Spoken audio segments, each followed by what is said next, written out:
Hi అండి. అందరూ ఎలా ఉన్నారు? బాగున్నారా? ఈరోజైతే చేపల పులుసు చేస్తున్నానండి.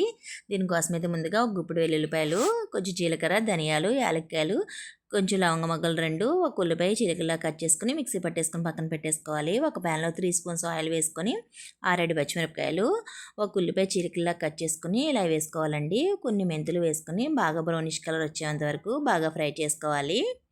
ఈ ఫ్రై అయిపోయాక మనం ముందుగా మిక్సీ పట్టుకున్న పేస్ట్ని కూడా ఇందులో వేసుకొని బాగా వేయించేసుకోవాలండి. వేగిన తర్వాత మనం ముందుగా కడిగి పెట్టుకున్న చేప ముక్కలు ఇందులో వేసేసుకొని చేపల పులుసులోకి అయితే బెండకాయలు చాలా బాగుంటాయండి. మనకి ఎన్ని కావాలంటే అన్ని బెండకాయలు వేసుకొని అవి కూడా కొంచెం పసుపు, ఉప్పు, కారం వేసుకొని మూత పెట్టేసుకొని ఒక 10 మినిట్స్ మగ్గనివ్వాలి. ఈ మగ్గిన తర్వాత మనం నిమ్మకాయ సైజంత చింతపండుని నానబెట్టుకొని రసం తీసుకోవాలండి.